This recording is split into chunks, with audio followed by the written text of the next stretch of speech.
ಏನಪ್ಪ ಇದು, ಈಗಾಗಲೇ ಎಂಗೇಜ್ಮೆಂಟ್ ತಯಾರಿ ಎಲ್ಲ ಆಗಿದೆ, ಈಗ ನೋಡಿದ್ರೆ ಮಾತಾಡಬೇಕು ಅಂತಿದೆಯಾ? ಏನು ಬಾಲ, ಹೊತ್ತು ಗೊತ್ತಿಲ್ವೇ ನನಗೆ ಮಾತಾಡೋಕ್ಕೆ? ಎಂಗೇಜ್ಮೆಂಟ್ ಕಾರ್ಯಕ್ರಮ ಮುಗ್ದೋಗ್ಲಿ, ಆಮೇಲೆ ಕೂತ್ಕೊಂಡು ನಿಧಾನವಾಗಿ ಮಾತಾಡೋಣ. ಇಲ್ಲ ಅಜ್ಜಿ, ಈಗಲೇ ಮಾತಾಡಬೇಕು.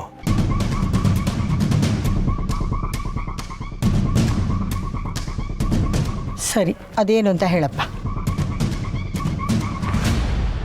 ಬಾಲ, ನೀನೀಗ ಸುಮ್ಮನಾಗ್ಬಿಟ್ರೆ ನಾವೇನಂತ ತಿಳ್ಕೊಬೇಕು ಹೇಳು? ಅತ್ತೆ, ನಿಮಗೆ ಗೊತ್ತು ದಿವ್ಯಾ ಹೇಗಿದ್ದವಳು ಈಗ ಹೇಗೆ ಆಗ್ತಾ ಇದ್ದಾಳೆ ಅಂತ. ಆ ಸುಪ್ರೀತ್ ಇನ್ಸಿಡೆಂಟ್ ಆದಮೇಲಿಂದ ತುಂಬ ಮೆತ್ತಗಾಗಿದ್ದಾಳೆ ಅಂತ ಅನಿಸ್ತಾ ಇಲ್ವಾ? ನಾವೇ ಏನಾದರೂ ಜಾಸ್ತಿ ಮಾಡ್ತಿದ್ದೀವೇನೋ ಅಂತ ನನಗೆ ಅನಿಸ್ತಾ ಇದೆ.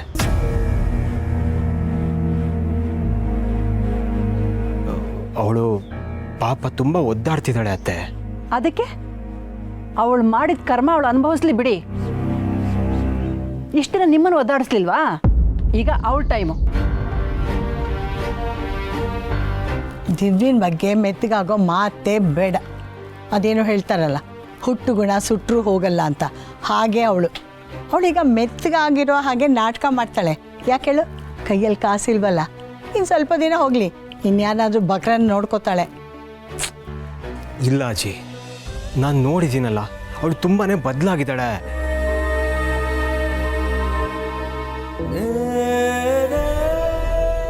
ಆದರೆ ಅವಳಿಗೆ ಈಗೋ ಬಾಯಿ ಬಿಟ್ಟು ಹೇಳೋಕ್ಕಾಗ್ತಿಲ್ಲ. ಆದರೆ ಅವಳ ನಡವಳಿಕೆಯಲ್ಲಿ ಗೊತ್ತಾಗ್ತಾ ಇದೆ ನನಗೆ.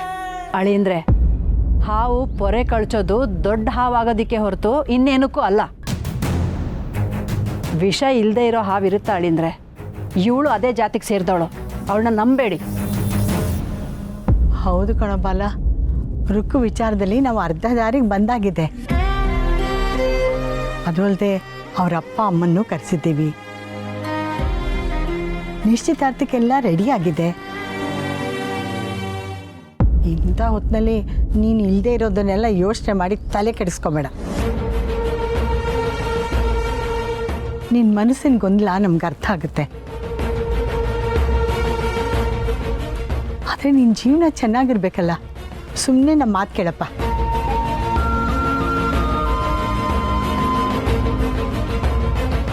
ಜಾನಕಿ, ಕರ್ಕೊಂಡು ಬರೀ ಅವನ್ನ. ಅಳಿಂದ್ರೆ ಬನ್ನಿ, ನೀವು ಬನ್ನಿ.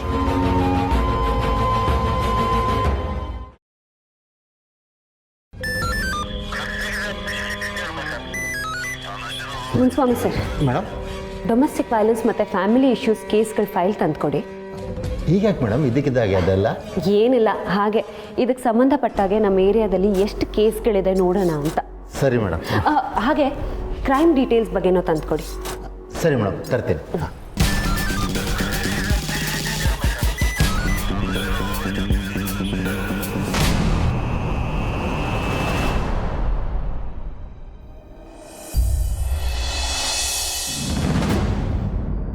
ಯಾಕೆ ದಿವ್ಯಕ್ಕ ಒಂಥರ ಇದೆಯಾ? ಏನಿಲ್ಲ, ಭಾವನ ಎಂಗೇಜ್ಮೆಂಟ್ ನಡೀತಾ ಇರೋದು ನೋಡೋಕೆ ಕಷ್ಟ ಆಗ್ತಿದ್ಯಾ? ನಿನಗೆ ಯಾಕೆ ಅದೆಲ್ಲ? ಕೆಲಸ ಮಾಡ್ತಿದ್ಯಲ್ಲ, ಹೋಗಿ ಮಾಡು. ಎಲ್ಲರೂ ಕುಣಿದು ಕುಪ್ಪಳಿಸ್ರಿ. ದಿವ್ಯಕ್ಕ, ಅದು ಹಾಗಲ್ಲ. ನಿನ್ನ ಮನಸ್ಸಲ್ಲಿ ಏನು ನಡೀತಿದೆ ಅಂತ ನನಗೂ ಅರ್ಥ ಆಗುತ್ತೆ. ಇದಕ್ಕೆ ಪರಿಹಾರನ ನೀನೇ ಕಂಡುಕೊಬೇಕು. ನನ್ನನ್ನು ಕೇಳಿದ್ರೆ ನೀನು ಭಾವನ ಹತ್ರ ಹೋಗಿ ಮಾತಾಡೋದೇ ಒಳ್ಳೇದು. ಭಾವಂಗಿಂತ ನೀನು ಈಗೋ ನಿನಗೆ ಜಾಸ್ತಿನ ಹೇಳು. ಭಾವ ತುಂಬ ಒಳ್ಳೆಯವರು ದಿವ್ಯಕ್ಕ. I want but I can't ಅನ್ನೋದನ್ನೆಲ್ಲ ಬಿಟ್ಬಿಡು. ಹೋಗಿ ಭಾವನ ಹತ್ರ ಒಂದ್ಸಲಿ ಮಾತಾಡಿ ನೋಡು, ಒಂದು ಕ್ಷಮೆ ಕೇಳು. ಅದರಿಂದ ನೀನೇ ಚಿಕ್ಕವಳಾಗಲ್ಲ. ಇಲ್ಲ, ನಾನು ಯಾವುದೇ ಕಾರಣಕ್ಕೂ ಕ್ಷಮೆ ಕೇಳಲ್ಲ. ಎಷ್ಟೋ ಸಲ ಅವನಿಗೆ ಇಂಡೈರೆಕ್ಟ್ ಆಗಿ ಹೇಳಿದ್ರು ಅವ್ನ ತಲೆಗೆ ಹೋಗಿಲ್ಲ. ಇತ್ತೀಚೆಗೆ ಅವನಿಗೆ ನನ್ನ ಮನಸ್ಸೇ ಅರ್ಥ ಆಗ್ತಿಲ್ಲ. ಅದಕ್ಕೆ ಅಲ್ವಾ ಬಾಯ್ ಬಿಟ್ಟು ಹೇಳು ಅಂತ ಹೇಳ್ತಿರೋದು. ಇಲ್ಲ ಕಾಕ್ರೋಚ್, ಅವನು ನನ್ನನ್ನು ಬಿಟ್ಬಿಟ್ಟಿದ್ದಾನೆ.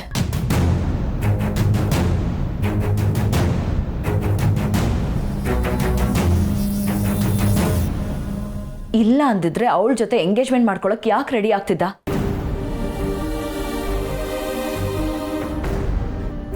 ಇಂಥ ಟೈಮ್ನಲ್ಲಿ ನಾನು ಹೋಗಿ ಮಾತಾಡಿದ್ರೆ ನಾನೇ ಚಿಕ್ಕವಳಾಗೋದು.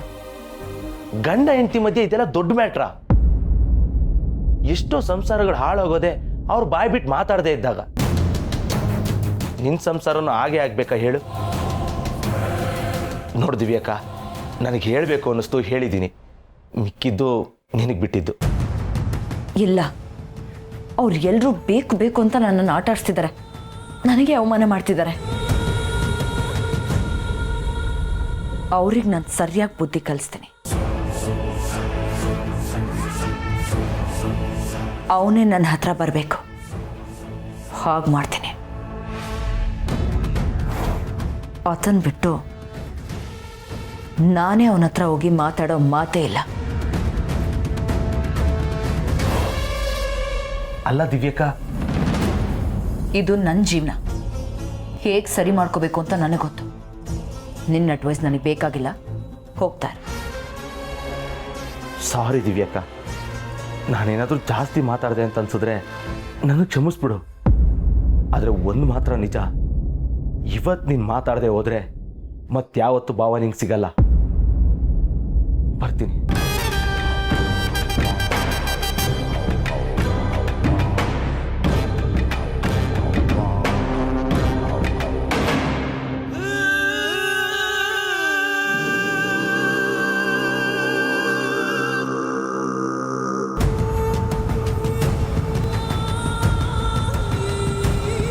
ಹಲೋ,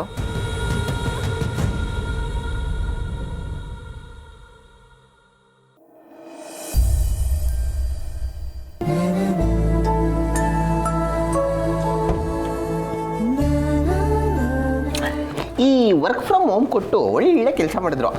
ಹೆಂಗಿದ್ಯಪ್ಪ ಮಿಡಾ? ನನಗೇನಾಗಿದೆಯೋ ಚೆನ್ನಾಗೇ ಇದ್ದೀನಿ. ಅಲ್ಲಪ್ಪ, ರಾತ್ರಿ ಊಟ ಹೇಗಿತ್ತು, ಅದಾದ್ಮೇಲೆ ಹೇಗಿದ್ಯಾ ಅಂತ ಕೇಳಿದ್ದು ದಡ್ಡ. ಓ ಅದಾ, ಚೆನ್ನಾಗಿತ್ತು. ಅಕ್ಕ ಬಣ್ಣಿಗೆ ಡಿನ್ನರ್ ಇಷ್ಟ ಆಯ್ತಾ? ಅದ್ಯಾವುದೋ ಸಖತ್ತಾಗಿರೋ ಪ್ಲೇಸ್ ಕರ್ಕೊಂಡು ಹೋಗ್ತೀನಿ ಅಂತ ಹೇಳಿದ್ದೆ. ಅಕ್ಕ ಬಣ್ಣ ಖುಷಿ ಪಟ್ರಾ?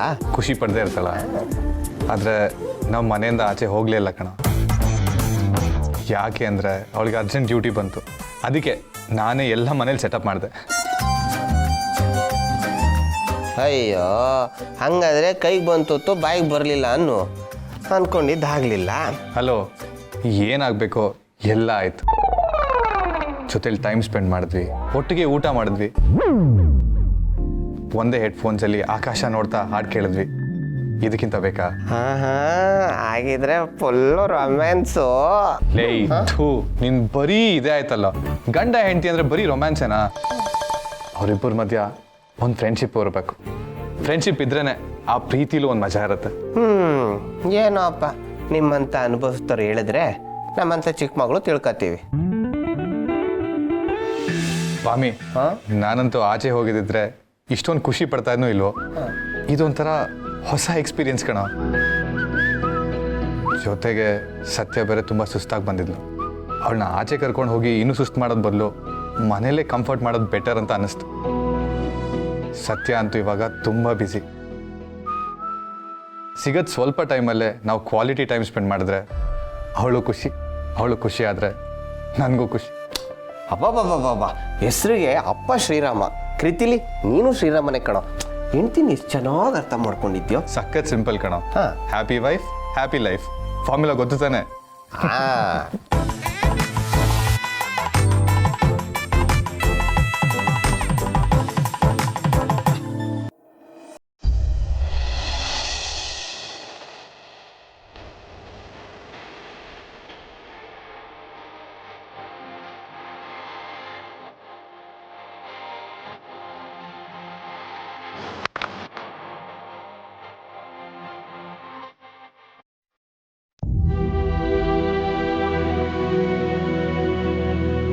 ಏನಾಯ್ತು?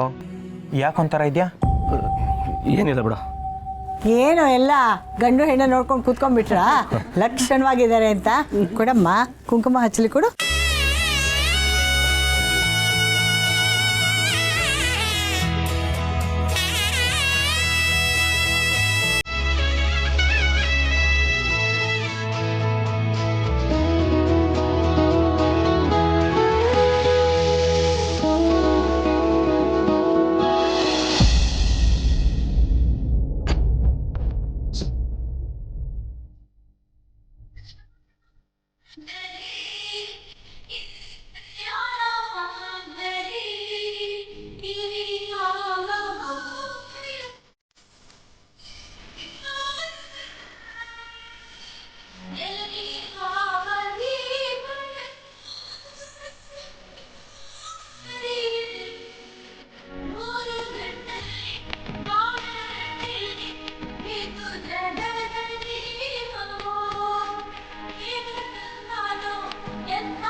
ಇವತ್ತಿಂದ ನಿಮ್ಮ ಮಗಳು ನಮ್ಮ ಮಗಳಿದ್ದ ಹಾಗೆ.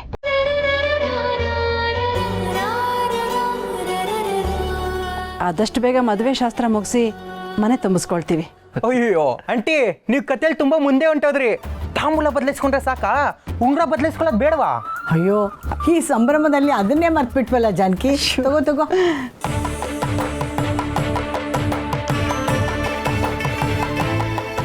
ಇನ್ನು ಮುಂದೆ ನೀವಿಬ್ರು ಆಫ್ ವೈಫ್ ಆಫ್ ಹಸ್ಬೆಂಡ್ ಅದನ್ನ ಮನಸ್ಸಲ್ಲಿ ಇಟ್ಕೊಂಡು ಉಂಗ್ರ ಬದಲಾಯಿಸ್ಕೊಳ್ಳಿ.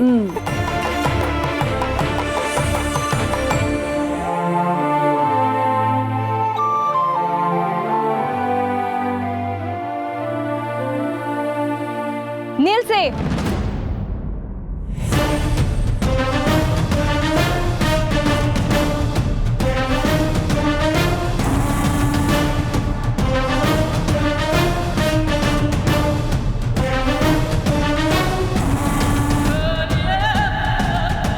ಯಾಕೆ ನಿಲ್ಲಿಸ್ಬೇಕು? ನೀವ್ಯಾಕೆ ಬಂದಿದ್ದೀರಾ? ಕಾನೂನು ಬಾಹಿರವಾಗಿ ಎಂಗೇಜ್ಮೆಂಟ್ ನಡೀತಾ ಇದೆ. ಹುಡುಗ ವರದಕ್ಷಿಣೆ ಕಿರುಕುಳ ಕೊಟ್ಟಿದ್ದ, ಹಣ ಕೊಟ್ಟಿಲ್ಲ ಅಂತ ಬೇರೆ ಮದುವೆ ಆಗ್ತಿದ್ದಾನೆ ಅಂತ ನಮಗೆ ಕಂಪ್ಲೇಂಟ್ ಬಂದಿದೆ.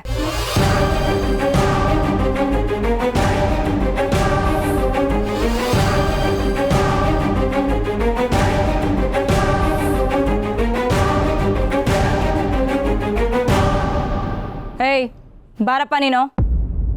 ಬಲ ಸುಮ್ಮನೆ ಕಂಪ್ಲೇಂಟ್ ಕೊಟ್ಟರೆ ತೊಗೊಂಡ್ಬಿಡ್ತೀರಾ ನೀವು? ಅದನ್ನೆಲ್ಲ ನೀವು ಸ್ಟೇಷನಿಗೆ ಬಂದು ಮಾತಾಡಿ. ಈಗ ನಾವು ಈ ಹುಡುಗನ ಅರೆಸ್ಟ್ ಮಾಡಿ ಕರ್ಕೊಂಡು ಹೋಗ್ಬೇಕು. ಆನಂದಣ್ಣ, ಹೋಗಿ ಹೇಳ್ಕೊ ಬನ್ರಿ ಅವನ್ನ. ಸರಿ. ಅತ್ತೆ, ನಿಮಗೆ ಹಾಗಂತ ಕಂಪ್ಲೇಂಟ್ ಕೊಟ್ಟವ್ರು ಯಾರು?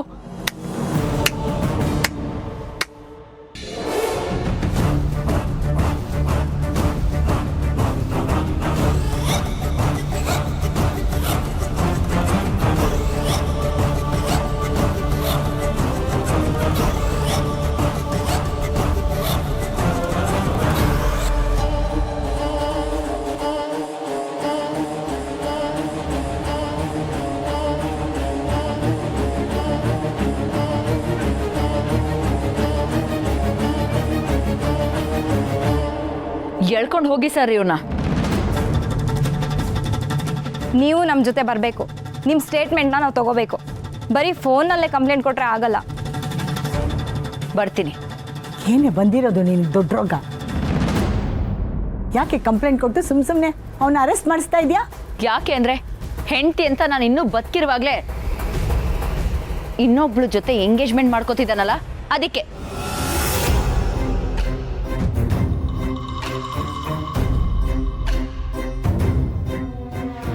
ನಿನಗೆ ಒಳ್ಳೇದಾಗಲ್ಲ ಕಣೆ. ನೀನು ಕೊಟ್ಟಿರೋದು ಸುಳ್ಳು ಕಂಪ್ಲೇಂಟ್ ಅಂತ ಹೇಳು. ಅವ್ನು ಬಿಡೋದಕ್ಕೆ ಹೇಳು. ಯಾವ್ದು ಸುಳ್ಳು? ಹೆಂಡತಿ ಇರುವಾಗಲೇ ಇನ್ನೊಬ್ಳು ಜೊತೆ ಎಂಗೇಜ್ಮೆಂಟ್ ಮಾಡ್ಕೋತಿದ್ದಾನಲ್ಲ, ಇದು ಸುಳ್ಳ? ನೀವ್ ಎಲ್ಲರೂ ಸೇರ್ಕೊಂಡು ನನಗೆ ಮಾನಸಿಕವಾಗಿ ಹಿಂಸೆ ಕೊಡ್ತೀರಲ್ಲ, ಅದು ಸುಳ್ಳ? ಹಾಳೋದವಳೆ, ಅವನ ಜೀವನ ಜೊತೆ ಆಟ ಆಡ್ತಿದ್ಯಾ? ಅವನ ಜೊತೆಗಿದ್ದಾಗಂತೂ ನೆಮ್ಮದಿಗಿರಕ್ ಬಿಡ್ಲಿಲ್ಲ, ಈಗಲೂ ಕಿತ್ತು ತಿಂತಿದ್ಯಲ್ಲೇ.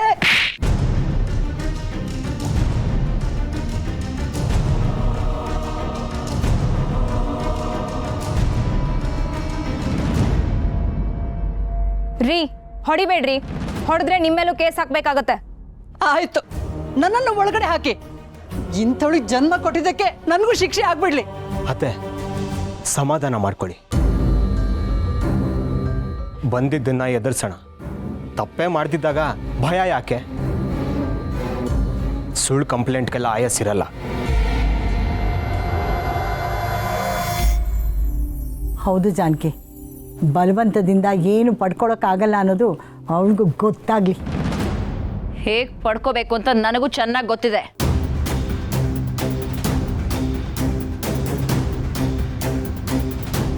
ಆನಂದಣ್ಣ,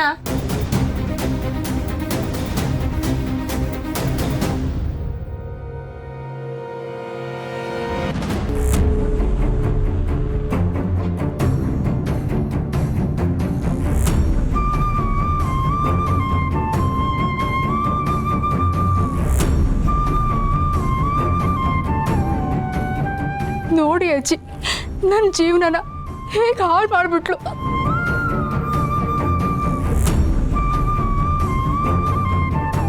ರುಕ್ಕು ಸಮಾಧಾನ ಮಾಡ್ಕೊಳೆ. ಬಾಲಂಗೇನು ಆಗೋದಿಲ್ಲ. ಅವನಿಗೇನಾರು ಆಗೋದಕ್ಕೆ ನಾವು ಬಿಟ್ಬಿಡ್ತೀವ? ನನಗೆ ಮಾವ ಬೇಕು. ಮಾವ ಇಲ್ಲದೆ ನಾನು ಬದುಕಲ್ಲ. ಕರ್ಕೊಂಡು ಬರ್ತಾರೆ ಕಣೆ. ಹುಡುಗ್ರ, ನೀವು ಬಾಲಿನ ಜೊತೆ ಹೋಗಿ ಅಲ್ಲೇನಾಯ್ತು ಅಂತ ನಮಗೊಂದು ಫೋನ್ ಮಾಡ್ರೋ.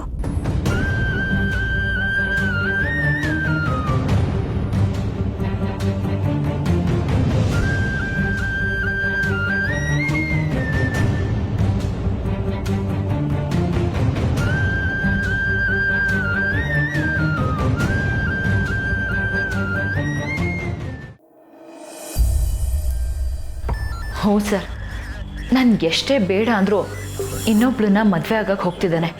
ಅದು ಅಲ್ಲದೆ ನಮಗಿನ್ನೂ ಡಿವೋರ್ಸ್ ಕೂಡ ಆಗಿಲ್ಲ. ಅವನಿಗೆ ವರದಕ್ಷಿಣೆ ಬೇಕಂತೆ. ಅಷ್ಟೊಂದು ದುಡ್ಡು ಕೊಡೋಕ್ಕೆ ನಮ್ಮ ಹತ್ರ ಶಕ್ತಿ ಇಲ್ಲ. ನಾವು ತುಂಬ ಬಡವರು.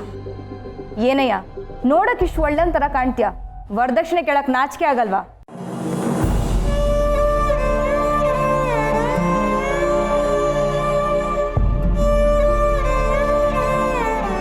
ನ್ಯಾಯವಾಗಿ ನೋಡಿದ್ರೆ ನೀವು ದುಡ್ದು ನಿಮ್ಮ ಹೆಂಡ್ತಿನ ಸಾಕಬೇಕು. ಆದರೆ ನೀವುಗಳು ಹೆಂಡ್ತಿನ ಅವ್ರ ಮನೆಯವ್ರನ್ನ ದುಡ್ಡು ದುಡ್ಡು ಅಂತ ಪೀಡಿಸ್ತಿರಲ್ಲಯ್ಯ. ಹೇಳೋ ಹೇಳೋ, ನಿನ್ನ ಹೆಸರೇನು?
ನಂದಿನಿ ಅವರೇ, ಇವ್ರನ್ನ ಯಾಕೆ ಕರ್ಕೊಂಡು ಬಂದಿದ್ದೀರಾ?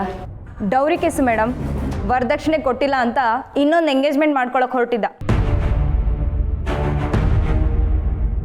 ಇವನ್ ಹೆಂಡತಿ ಕಂಪ್ಲೇಂಟ್ ಕೊಟ್ಲು, ಅದಕ್ಕೆ ಎಳ್ಕೊಂಡು ಬಂದು ಕೂರಿಸಿದ್ದೀನಿ. ಏನು ವರದಕ್ಷಿಣೆ ಕೇಸ? ಅದು ಇವ್ರ ಮೇಲೆ? ಹ್ಞೂ ಮೇಡಮ್. ನೋಡಿ, ನೋಡೋಕೆ ಎಷ್ಟು ಡೀಸೆಂಟಾಗಿ ಕಾಣ್ತಾರೆ, ಆದರೆ ಮಾಡೋದೆಲ್ಲ ಇಂಥ ಕೆಲಸನೇ. ನನಗೂ ಮೊದಲು ನಂಬಿಕೆ ಬರಲಿಲ್ಲ ಮೇಡಮ್. ಆದರೆ ಅಲ್ಲಿ ನೋಡಿ, ಅವ್ರ ಹೆಂಡ್ತಿನೇ ಕೂತು ಸ್ಟೇಟ್ಮೆಂಟ್ ಕೊಡ್ತಾ ಇದ್ದಾರೆ.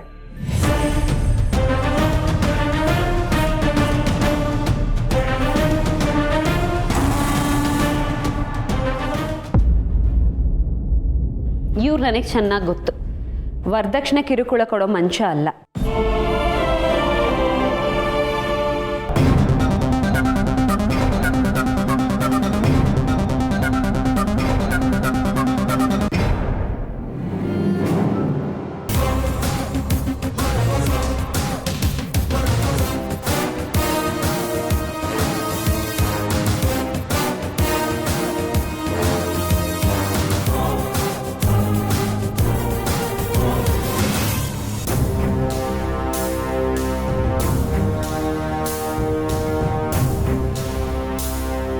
ಮುನ್ಸ್ವಾಮಿ ಸರ್, ಇವ್ರ ಸ್ಟೇಟ್ಮೆಂಟ್ನ ತಗೋಬೇಡಿ.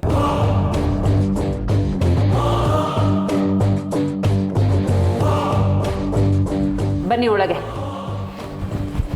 ನೀವು ಬನ್ನಿ. ನೀವು ಬರ್ಕೊಳ್ಳಿ ಸರ್. ಯಾಕೆ ಮೇಡಮ್ ಹೇಳೋದು ಕೇಳಿಸ್ತಿಲ್ವಾ? ಹೋಗಿ ಒಳಗಡೆ.